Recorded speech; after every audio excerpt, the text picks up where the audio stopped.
नमस्कार.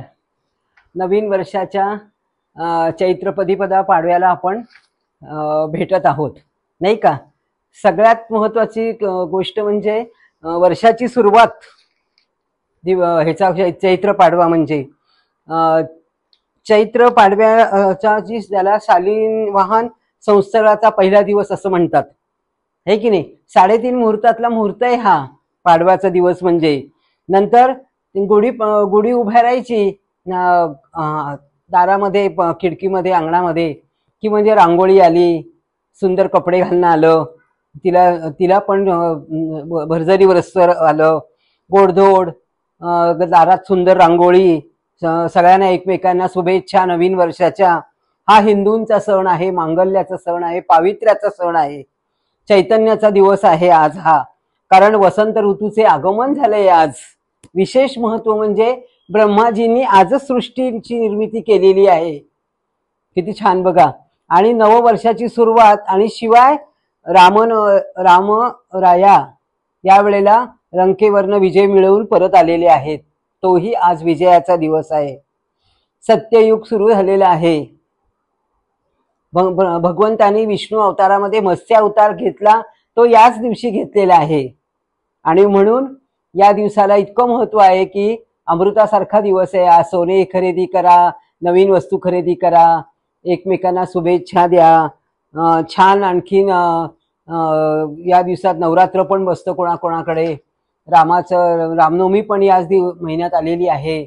अशा रीतीने येणारा हा आपल्या हिंदू धर्मातला अतिशय महत्वाचा सण.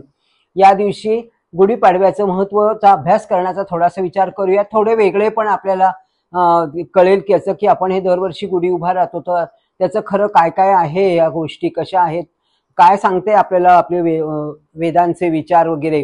तर गुढीपाडव्याचा सगळ्यात महत्वाचा प्रश्न म्हणजे देव आणि असुर यांच्यामध्ये नेहमी युद्ध होत असे. आपल्याला सगळ्यांना माहिती की मोठमोठ्या असुरांना वचन दिलेलं असायचं, आणि मग त्यांच्यानंतर त्यांना अहंकार झाला की त्यांना परत त्यांच्यासाठी युद्ध करायचं. ह्या गोष्टी आतापर्यंत देवाच्या संग्रामात खूप चाललेल्या असतात. देव संग्रामामधनं विजयी होऊन यावेत म्हणून स्वर्गामध्ये गुढी उभारली जाती. आणि विष्णूंनी सांगितलं की सर्व देवसैनिकांच्या हातामध्ये गुढी दिसेल जेव्हा ते असुरांचा नाश करायला जातील तेव्हा, आणि असुरांचा नाश करून येतील तेव्हा सोन्याचं लोटी असेल, आणि त्याला रेशमी वस्त्र बांधलेलं असेल, आणि ते गडू जे असेल तो गडू गुढी म्हणून उभारायची बांबूवरती, आणि ते विजयाचं प्रतीक आहे. भगवंताच्या षड्गुणातून यश आणि प्रत्येक स्तरावर विजय मिळतो त्यांनी, हे दर्शविण्याकरता गुढी उभारायची आहे असं देवांनी विष्णूंनी सर्व देवांना सांगितलं. देव विजयी होतात ते याचमुळे की देव सैनिकांना प्रत्येक वेळेला युद्धाच्या वेळी युद्ध समाप्त झाल्यावर पण गुढी दिसते. कारण या वस्त्रातून त्यांना चैतन्य मिळालेलं असतं, आनंद मिळालेला असतो, शांती मिळाली असती, त्याच्यातनं त्याच्या लहरी बाहेर पडलेल्या असतात. त्या चैतन्य लहरी म्हणून महाअसुरांचा सुद्धा त्यांना निर्भयपणे ते युद्ध करू शकलेले असतात. हे झालं स्वर्गातलं.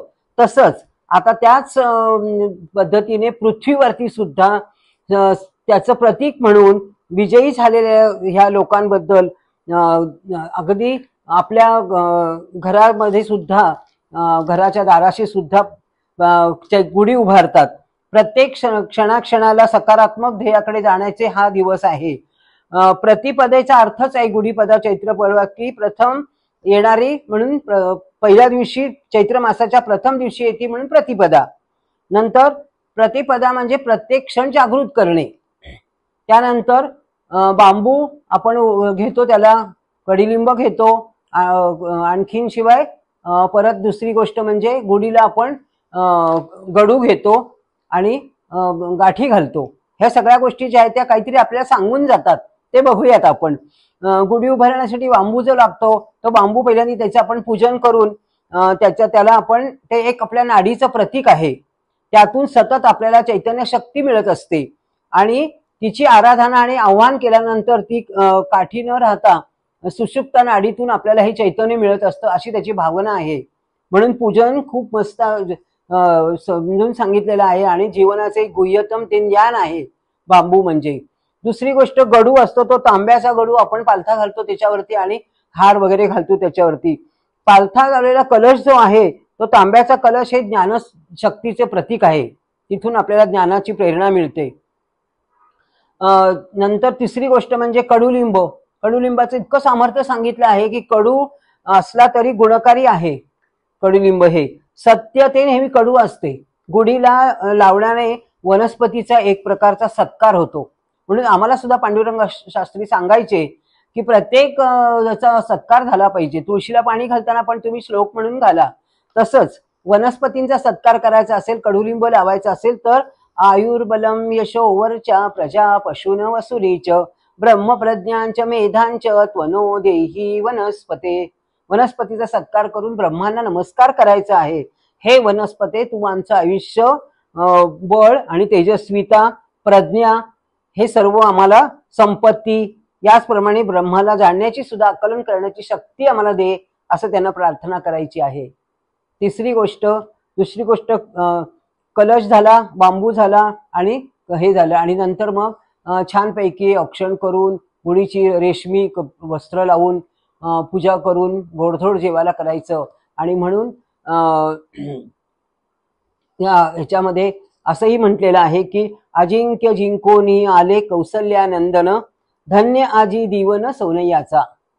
अगदी आजचा दिवस सोनियाचा खरंच धन्य आहे, कारण त्या दिवशी हे आलेले आहेत. नंतर पुढे तुकाराम महाराज आणि ज्ञानेश्वरांनी पण कौतुक केले बघा कसा. गुढीपाडव्याला कडुलिंब खाती, आधी कडू मग प्राप्ती अमृताची. आणि नामदेवांनी पण खूप छान म्हणलेले, टाळी वाजवी गुढी उभारावी, वाट ही चालावी पंढरीची. सगळ्या संतांनी